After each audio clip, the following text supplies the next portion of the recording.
एउटा ग्रहलाई दोष दिइराखेका हुन्छ, ए शनि ग्रहले मलाई यस्तो गर उस्तो गर भनिराखेका हुन्छ। तर बिचरा त्यो शनि ग्रहको के दोष? त्यसले त त्यो शनि ग्रह भनेको त त्यो डेलिभरी पर्सन जस्तै हो। जस्तो हामीले कर्म गरेका छौँ त्यही कर्म चाहिँ जस्ताको तस्तै हामीलाई पार्सलको रूपमा हामीलाई चाहिँ हाम्रो डेलिभर गरिदिएको मात्रै हो ग्रहहरूले चाहिँ। र ज्योतिषले चाहिँ सिर्फ तपाईँको जन्मकुण्डली अनुसार तपाईँले ग्रहहरूले चाहिँ तपाईँलाई कस्तो जीवनमा कस्तो प्रभाव पार्दैछ या त कस्तो प्रभाव पार्नेवाला छ भन्ने कुराको जानकारी दिने र आवश्यक मार्गदर्शन दिने, आवश्यक परामर्श दिने मात्रै हो। त्यस्तै प्रकार अब यो एकदम छोटकरीमा मैले ज्योतिषको व्याख्या गरेँ। अब फेस रिडिङको विषयमा जुन मैले दिने अर्को सर्भिस छ फेस रिडिङ, र यो फेस रिडिङको विषयमा छोटकरीमा चर्चा गर्नुपर्दा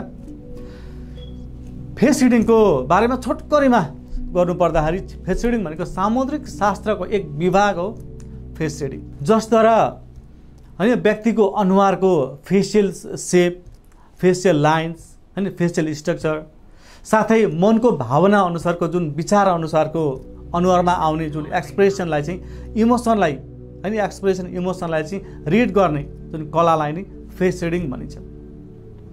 प्रत्येक व्यक्तिको अनुहारको केही न प्रत्येक व्यक्तिको अनुहारले केही न केही बताइरहेको हुन्छ। झट्टै हेर्दा त प्राय सबैको अनुहार एउटै देखिन्छ होइन, र पनि के हुन्छ भने थोरै थोरै सेप साइज अनि उनीहरूको मनको भावना अनुसारको फेसियल एक्सप्रेसनहरू काहीँ न केही फरक पर्दछ। जातकको जुन फेसले चाहिँ नन भर्बली कम्युनिकेसन गरिरहेको हुन्छ, त्यो जुन कम्युनिकेसनलाई रिड गर्ने त्यो अनुहारले चाहिँ नन भर्बली गरिरहेको कम्युनिकेसनलाई रिड गरेर अर्थात् फेसलाई रिडिङ गरेर जुन व्यक्तिको स्वभाव, चरित्र, स्वास्थ्य स्थिति, जीवन सङ्घर्ष आदि कुराहरूलाई धेरै हदसम्म जान्न सकिन्छ। किनभने हाम्रो अनुहार अर्थात् फेस भनेको चाहिँ हाम्रो जुन यो आनी बानी हुन्छ नि, हाम्रो स्वभाव तथा हाम्रो मनको भावनाहरूको चाहिँ ऐना हो भनिन्छ। जसरी ऐनामा हेरेर आफ्नो अनुहार कस्तो छ भनेर जान्न सकिन्छ, त्यसरी नै व्यक्तिको अनुहारमा हेरेर चाहिँ उसको स्वभाव, गुण आदि विशेषताहरू चाहिँ जान्न सकिन्छ। यदि हजुरको टिप चिना नभएको खण्डमा हजुरले आफ्नो फेस रिडिङ गराउन सक्नुहुन्छ, वा त आफ्नो फोटो पठाएर पनि, फोटोद्वारा पनि भूत भविष्य र वर्तमानको जानकारीसँगै आवश्यक मार्गदर्शन लिन सक्नुहुन्छ। मैले एकदम छोटकरीमा मात्रै चर्चा गर्दैछु किनभने मेरो धेरै विषयलाई समेट्नुपर्ने हुनाले गर्दाखेरि एकदम छोटो छोटो विषयलाई म इन्ट्रोडक्सनको हिसाबले मात्रै यसलाई राख्दैछु।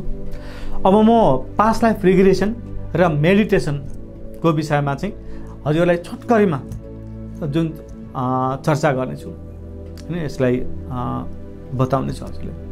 अब पास्ट लाइफ रिग्रेसन अर्थात् आफ्नो पूर्वजन्म आफैले देख्ने भन्ने विषय प्राय हामीलाई नौलो विषय लाग्न सक्छ, तर मेडिटेसन भन्ने वर्ड चाहिँ यति धेरै जुन कमन भएको छ होइन, यति धेरै फेमस भएको छ कि हामी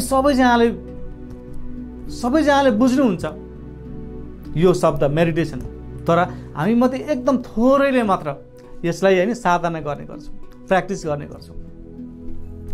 ध्यान अर्थात् मेडिटेसन भनेको यस्तो प्र्याक्टिस हो जुन चाहिँ हजारौँ सालदेखि हाम्रा ऋषिमुनिहरूले, साधु सन्तहरूले तथा बौद्ध भिक्षुकहरूले होइन, बौद्ध भिक्षुक भन्नाले लामाहरू भनिन्छ नि हामी साधारण हिसाबमा, लामाहरूले मन्दिर तथा गुम्बामा चाहिँ आफ्नो पुराना कर्महरूलाई मेटाउन होइन या त मोक्ष प्राप्त गर्नका लागि भनेर चाहिँ त्यो प्र्याक्टिस गर्नुहुन्थ्यो, त्यो साधना गर्नुहुन्थ्यो ध्यान।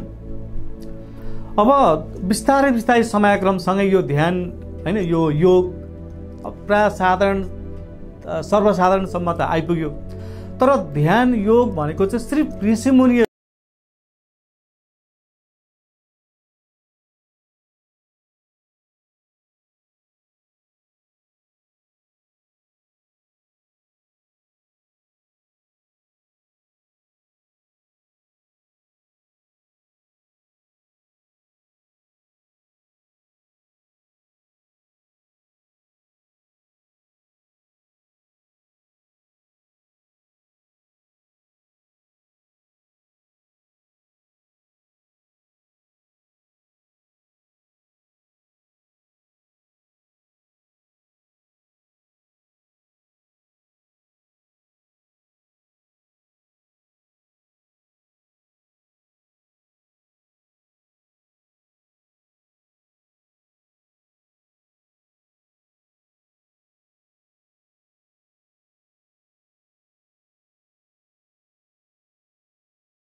हाम्रो पूर्वजन्म हुन्छ भन्ने जुन यो भनाइ चाहिँ सही हो कि हाम्रो पूर्वजन्म हुँदैन भन्ने चाहिँ यो भनाइ चाहिँ सही हो। अब कुन स्टेटमेन्ट सही हो भन्ने कुरालाई हाम्रो धर्मशास्त्रलाई आधार मानेर मेरो ज्ञान र अनुभवको हिसाबले भन्नुपर्दा आफ्नो हिसाबले दुवै पक्षको स्टेटमेन्ट सही हो भन्छु म। जसले हाम्रो पूर्वजन्म हुँदैन भन्नुहुन्छ नि उहाँहरू पनि सही हुनुहुन्छ र जसले हाम्रो पूर्वजन्म हुन्छ भन्नुहुन्छ उहाँहरू पनि सही हुनुहुन्छ। तर कसरी? यी हरेक कुराहरूलाई चाहिँ समेटेर रोचक भिडियो म हजुर समक्ष लिएर आउनेछु। समय अभावका कारण मैले यी सबै कुराहरूलाई यहाँ समेट्न सक्दिनँ, किनभने सबै विषयलाई म छोटकरीमा बताउन खोजिरहेको छु र यो पूर्वजन्ममा लाने विषय सम्बन्धी हामी काम गर्छौँ यहाँ हाम्रो माई एस्ट्रो एनएलपी सेन्टरमा। यो विषय सम्बन्धी पनि थप म जानकारी दिँदै लानेछु। यो माई एस्ट्रो एनएलपी सेन्टरमा हामीले जुन दिने सर्भिससँग रिलेटेड विषयलाई अनि चर्चा गर्दा रोचक र ज्ञानवर्धक भिडियो बनाउने छु। मेरो भिडियो हजुरलाई कस्तो लाग्छ हैन, आफ्नो विचार कमेन्ट्स मार्फत राखिदिनु होला।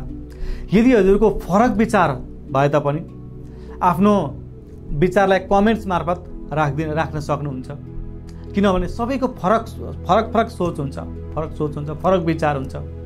एउटै कुरालाई हेर्ने दृष्टिकोण प्रत्येकमा फरक हुन सक्छ।